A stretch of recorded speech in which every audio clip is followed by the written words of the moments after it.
जीवनाचे परिवर्तन आणि अध्यात्माची पहाट फुलवणारे आपल्या हक्काचे यशवंत प्रसाद न्यूज. यशवंत हो, जयवंत हो, यशवंत हो, जयवंत हो, यशवंत हो, जयवंत हो.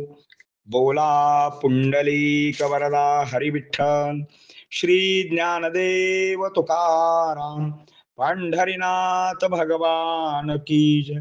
परमहंस सद्गुरु श्री यशवंत बाबा महाराज की जय. पार्वती पते हर हर हर महादेव हर. सज्जन हो, आज दिनांक 12 फेब्रुवारी.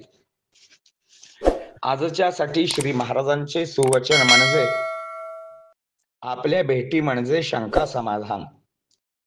एकदा श्री गुरु मार्गात गेल्यावर श्री गुरु सारे काही आपल्या मनासारखे करतील असे नाही, मात्र तुझ्या कल्याणाचे करतील यात संशय नाही. गुरुसेवेत शक्तिपात दीक्षेने, मग ती स्पर्शाने असो, नेत्राने असो, शब्दाने असो, ज्याच्या त्याच्या ज्ञानाप्रमाणे त्यास दीक्षा मिळते. तू त्यांच्या शाळेत प्रवेश घेतलास, आनंदाची शाळा सुरू होते. जीवन जगण्यात आनंद आहे हा मनाचा भाव तयार होतो. श्री गुरु भरभरून प्रेम देत असतात. केवळ प्रेम देत नाहीत तर ज्ञानही देतात. तो आयुष्यभर वाचलेले त्याची अनुभूती देण्याचे कार्य सुरू असते. अथवा तुला ज्या काही शंका येतात, तुझ्या मनातले आलेले सारे काही त्यांना कळत असल्या कारणाने त्यांचे शंका निरसन करणे श्री गुरूंचे काम सुरू राहते. मग श्री गुरु म्हणतात, मास्तर आपल्या भेटी म्हणजे शंका समाधान. श्री गुरूंच्याकडे ज्ञान तसा मानही असतो. चांगले वागला शाबासकी देतील, वाईट वागला शिक्षाही देतील. मात्र एकदा त्यांच्या शाळेत प्रवेश घेतला की सुट्टी नाही. व्यवहारातील आई असो किंवा व्यवहारातील गुरु असो, त्यांचा संबंध एका जन्माचा असतो. मात्र श्री गुरु व सत्शिष्याचा संबंध कमीत कमी 72 जन्माचा अथवा लागले तर त्याही पेक्षा जास्त असा अतूट संबंध असतो. तावून सुलाखून, कधी मारून, कधी शिव्या दगड घालून, कधी प्रेमाने, कारण तुला बनवण्याची जिम्मेदारी त्यांची असते. मात्र या सर्व प्रकारामध्ये आईचेच प्रेम ओतप्रोत भरलेले असते. आईने आपल्या मुलाला मुर्दा म्हटल्यावर पोरगा काही मुर्दा बनत नाही. ती एक आईच्या प्रेमाची न्यारी तऱ्हा असते. अर्थात प्रत्येकाला शिक्षा असतेच असे नाही. शाळेत एखादा विद्यार्थी वांड असतो, गुरुजी त्याला शिक्षा करतात. सर्व विद्यार्थ्यांना शिक्षा करत नाहीत. जो चुकतो तो शिकतो हे श्री गुरूंना ठाऊक असते. त्यामुळे श्री गुरूंच्या दरबारात अनेक वेळी चुकीसाठी ते माफच करतात. आज सुधारेल, उद्या सुधारेल म्हणून वाट पाहत असतात. खूप सोशिकता असते त्यांच्याकडे. ओढाळ जनावर वाट काढते, बाकीची जनावरे त्याच्या मागे धावतात. म्हणून श्री गुरु ओढाळ जनावराच्या गळ्यात लोढणा घालतात. किंवा व्यवहारामध्ये सुद्धा ओढाळ जनावराच्या गळ्यात लोढणा असतो. आपणही आपल्या गळ्यात आपल्या हाताने लोढणा घालावा. तो लोढणा म्हणजे वैराग्य रूपी लोढणा, काष्ठाचा लोढणा असतो.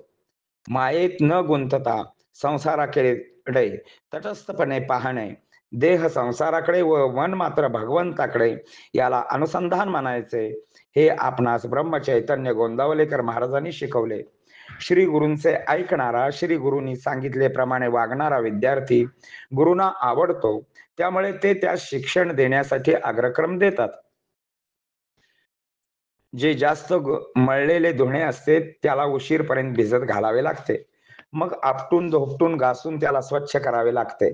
मात्र सर्वांना स्वच्छ करण्याची जिम्मेदारी ते घेतात व पूर्ण करून दाखवतात. त्यावेळी श्री गुरूंच्या मनास चैन पडत. सर्वात महत्वाचे म्हणजे आपल्याला एखादा सिद्ध निर्माण व्हावा, ही खरी श्री गुरूंची इच्छा असते. हे वाक्य तुम्हा जर आता समजले असेल तर प्रत्येकाने प्रामाणिक प्रयत्न करायला हरकत नाही. सिद्ध होण्यासाठी सातत्यपूर्ण नामस्मरण, प्रामाणिक आचरण, परधन पार कामिनी त्याज्य, भुकेल्याला अन्न, तहानलेल्याला पाणी, श्वासाश्वासावर नामस्मरण, त्यात बैठक साधणे, दारू पिणे वर्ज्य, यमनियमांचे पालन. यम म्हणजे अहिंसा, सत्य, अस्तेय, ब्रह्मचर्य, असंग्रह, शरीरास आवश्यक उपचार इत्यादी 11 नियमांचे पालन. आणखी काही जे चांगले करता येतील ते करणे. तुम्ही नाम आणि काम सांभाळा. तुमचा आवाज आकाशात गेल्याशिवाय राहणार नाही. सिद्धीची प्राप्ती तुम्हास होईल. तुम्ही सिद्ध व्हाल, मात्र सिद्धीत गुंतू नका. नामस्मरण तसेच पुढे चालू ठेवा. अगदी देव जरी भेटला तरीही नामस्मरण बंद करू नका.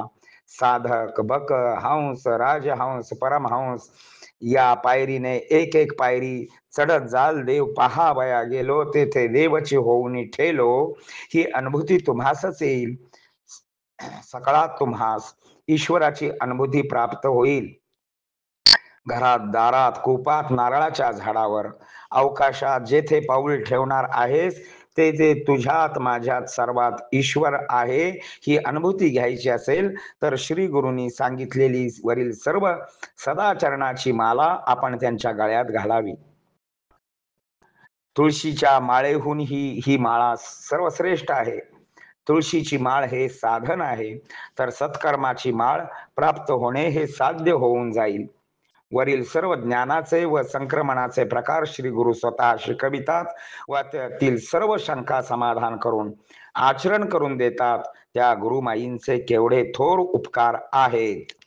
यशवंत हो, जयवंत हो, यशवंत हो, जयवंत हो, यशवंत हो, जयवंत हो.